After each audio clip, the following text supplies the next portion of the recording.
Mais uma vez, os cientistas parecem estar perdidos aí com relação ao jejum intermitente. Tá parecendo até que o jejum intermitente é o novo ovo do momento. Quer dizer, o ovo era bom, o ovo era ruim, agora o jejum intermitente é muito bom, é maravilhoso, cura tudo. Aí de repente não cura nada, e os cientistas dizem que não cura nada. Agora os cientistas estão dizendo que é melhor do que etc. E aí, como é que fica essa história? Aí eu levantei lá para vocês nos stories, percebi que realmente tá causando muita dúvida e esse vídeo tem o objetivo de trazer alguns esclarecimentos para ficar mais fácil de você entender o que o jejum realmente faz e qual é o nível de evidência que nós temos. Porque afinal de contas, você está aqui no Medicina Certa comigo, Dr. Lucas Ocknarra, sou clínico, integrativo e funcional, sempre te explicando mecanismos de salutogênese e efeitos de formação de mais saúde, para não ter que esperar de acontecer algum problema, para ter uma reação, tomar um remédio, fazer uma cirurgia, ter algum tratamento. Vamos nos prevenir e eu acredito que a melhor prevenção é justamente a promoção.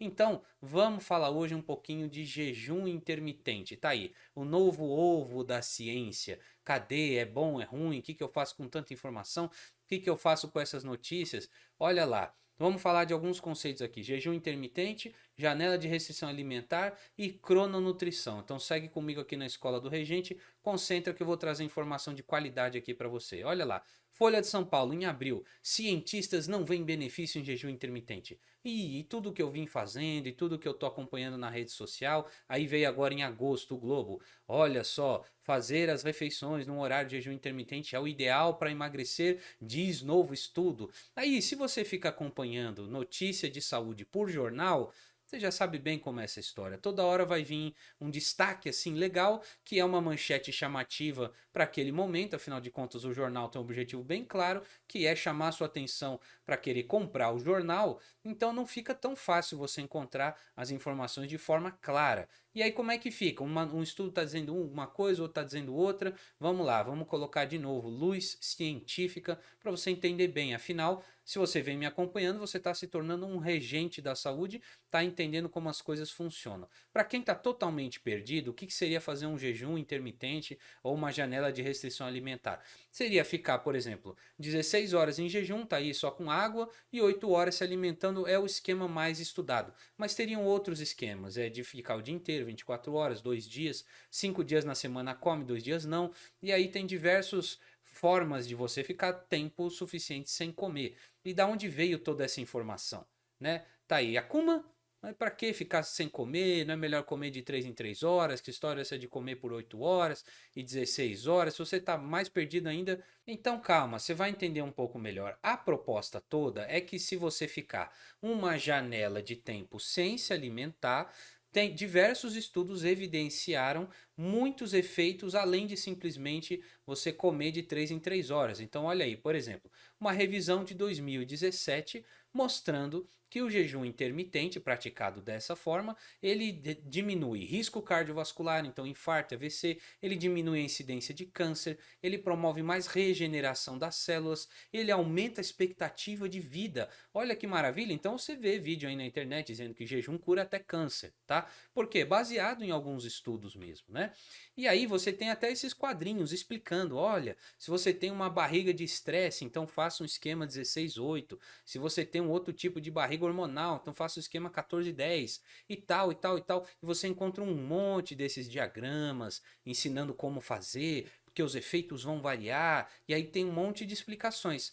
A principal parte das explicações dos mecanismos estão no que reside na autofagia. É uma palavra para dizer o seguinte: o seu corpo está ficando em restrição, então ele não vai deixar que células velhas continuem atuando, então ele vai começar a matar as células velhas, te deixando cada vez mais novo. Por isso que você vê esse efeito na expectativa de vida, e você já tem alguns artigos até revisando aí esses efeitos gerais da autofagia. Então diminui o câncer, melhora o metabolismo, melhora a parte cardiovascular. Então pronto, a autofagia é a salvação. Resolve tudo o que você precisar, você resolve aí com a autofagia. Tem aí todos os mecanismos celulares explicando direitinho dentro dos artigos como é que a autofagia funciona. Vai lá, ativa um sistema que ativa uma cascata. Você tem a via da mTOR, você tem a via do MPK, aí a via do MPK ativa uma série de sinalizações. Então pronto, né? Tá resolvido, é isso. Qual é a dúvida? Por que que tem gente estudando esse assunto? E por que que os jornais aí estão debatendo nos dias de hoje? Se esse estudo de 2017 aí já mostrou tudo direitinho como é que funciona. Qual a dúvida? Você tem alguma dúvida? Olha, eu tenho muitas dúvidas. Por quê? Em primeiro lugar, esses estudos são com roedores. Será que é a mesma coisa? Tá aí o mestre Splinter, né? Quem não sabe é o mestre Splinter das tartarugas ninja, é um roedor. Esses estudos são em ratos. Será que em ser humano tem o mesmo efeito? Eu tenho essa dúvida. Eu tenho, porque eu não me satisfaço com algum mecanismo explicado e pronto, eu já sei que ele funciona, vou indicar para os meus pacientes de forma alguma. Será que tem efeito em humanos? É uma primeira pergunta. Por que que teria diferença? Ué, não é biologia, não é tudo igual? Olha, eu fui procurar um artigo, por exemplo, para a gente ver o tempo do roedor em relação ao tempo biológico do homem. É nerd mesmo? É nerd. Eu fui lá ver para fazer a conta. Então, um jejum, por exemplo, de 16 horas, ele vai ser equivalente a 4 dias de jejum em humanos. Olha só, já tem uma diferença básica aí. Os roedores eles privam por 16 horas, por questões práticas e também porque eles viram algum efeito e fizeram já muitos e muitos e muitos estudos em ratos. Nos ratos o jejum é uma maravilha. Agora, no ser humano, pelo menos para você ter equivalência de tempo, então você teria que estudar jejum de 4 dias. Hum? Já tem uma grande diferença aqui. Só pela cronobiologia, um conceito que eu acredito muito, quer dizer, o tempo regendo os sistemas biológicos e os sistemas biológicos regidos pelo tempo tem diferença. Então, aqui já tem uma conta básica. Então, vem comigo aqui que você vai entender um pouco mais. Então, que efeitos extras são alegados? Efeitos de longevidade, de autofagia e que você se alimentar dessa forma com o jejum intermitente ou a janela de restrição alimentar, você estaria então perdendo mais peso do que simplesmente restringindo caloria. Essas são algumas das alegações. Tá, e esses efeitos extras, o que, que a gente tem? E os ensaios clínicos em humanos, como é que eles são desenhados? Olha lá, você pega a barrinha de cima, é o dia, né, o tempo do dia e o período dormindo. Um grupo, você tem que dividir a mesma quantidade de calorias ali, ó, 33%, 33%, 33% espaçado, e aí a pessoa dorme, seria semelhante a fazer 3 refeições normais e só não se alimentar quando está dormindo, e você tem no de baixo ali, quer dizer, você estendendo o período sem se alimentar, incluindo uma parte maior do dia, incluindo o período que está dormindo, e você concentra exatamente as mesmas calorias naquele período que a pessoa está se alimentando. Então, a gente tem que ver esses estudos. E o que, que a gente tem de estudo em humanos? Nós ainda temos poucos. Olha só, nem mencionei aqui, mas esse é de fevereiro. Então, por exemplo, esse ensaio clínico aqui em humanos mostrou essa comparação, reduzir caloria ou reduzir caloria com o jejum, mostrou que reduziu mais a resistência insulínica. Teve um efeito mais poderoso aí na proteção contra diabetes. Esse de abril, que é o que a Folha de São Paulo comentou, não viu um efeito extra, viu o mesmo efeito de queimar, de reduzir caloria. Esse de agosto agora mostrou que perdeu mais peso, que é um outro ensaio clínico, então, em humanos, mostrando que perdeu mais gordura do que simplesmente restringir caloria. Você comer a mesma quantidade, mas com o jejum, perdeu mais, então teria um efeito extra. Mas olha que interessante, todos reduziram peso. Por quê? Você tá vendo uma treta aí na internet que o pessoal tá nessa. Ah, então o jejum não funciona, sempre falei isso, não aprendi isso na minha faculdade de nutrição e tal, isso não faz sentido. E você tem os outros dizendo, não, mas a autofagia cura tudo, eu vejo tudo nos meus pacientes. E você tem aí gigantes da internet que tratam tudo com jejum. O jejum é a solução universal para qualquer problema de saúde. Certo? Tem gente que afirma essas coisas, o que, que eu posso fazer? Mas olha aí, todos reduziram peso. Então, de uma forma ou de outra, é uma estratégia interessante para queimar gordura. A princípio, não temos evidências dizendo o contrário disso, certo? O ponto é, existem os efeitos extra? Então, vamos ver. Existe algum efeito circadiano, por exemplo, que eu coloquei lá nos stories? O que seria um efeito circadiano? Seria um efeito relacionado ao nosso metabolismo, os nossos hormônios que mudam conforme o horário do dia. Então, a crononutrição já é uma realidade há muito tempo. A gente já mediu efeitos circadianos independente do jejum. E os efeitos circadianos existem. Existem. Por isso que eu gosto mais de usar a expressão janela de restrição alimentar, ao invés de usar a expressão jejum intermitente. Porque na janela de restrição alimentar a gente tem um foco no que comer e aonde concentrar as calorias. Por quê? Porque num esquema de emagrecimento, uma estratégia que parece ser mais interessante, a gente precisa de mais dados também, seria concentrar a maior parte das calorias até a metade do dia. Você não deixar muita caloria para tarde, para o final do dia. Não quer dizer comer muito no café da manhã especificamente e quebrar o jejum assim, se entupindo de caloria. Não é isso. Seria ter uma quebra gradual e vamos dizer, você concentrar a maior parte das suas calorias ali no período entre o café da manhã e o almoço. Tá? E reduzir no final da tarde ou reduzir no jantar. Daí que nasceu aquela frase antiga do café da manhã como um rei, almoce como um príncipe, jante como um mendigo. Isso é um conceito já visto, já é um efeito constatado de muitos anos. E tá aí duas referências claras para você ver que isso é uma realidade constatada, isso não é uma invenção. E de novo, você vê gigantes da internet dizendo que todo mundo tem que fazer jejum de manhã. Calma. Pode ser que para um seja um efeito, para o outro seja outro. E o jejum de manhã, se você acompanhou o vídeo aí recente de produtividade, ele realmente é muito bom para te botar no foco. Ele aumenta o seu alerta, ele aumenta a sua dopamina. Então, depende do efeito que a pessoa está precisando, depende do quanto de peso ela está precisando perder. Tem que ser individualizado. Não adianta querer sair fazendo as coisas por modismo. Você tem que olhar para você e entender, encaixar a melhor estratégia, certo? Mas um efeito circadiano, a princípio, é real em humanos, em ratos, em qualquer ser vivo, ele está sob a influência do ciclo circadiano. Então, o metabolismo também está e, portanto, a nutrição também está. Portanto, faz todo sentido pensar que montar um esquema de jejum, utilizando o conceito de cronobiologia, o que eu chamo então de janela de restrição alimentar inteligente, é mais interessante. E aí, os efeitos de autofagia. Por enquanto, realmente só temos dado em roedores. Não adianta usar esse mecanismo de autofagia para explicar todas as maravilhas do jejum. Os dados são em roedores, precisamos ter mais evidências. E com relação à autofagia, não é exclusiva do jejum.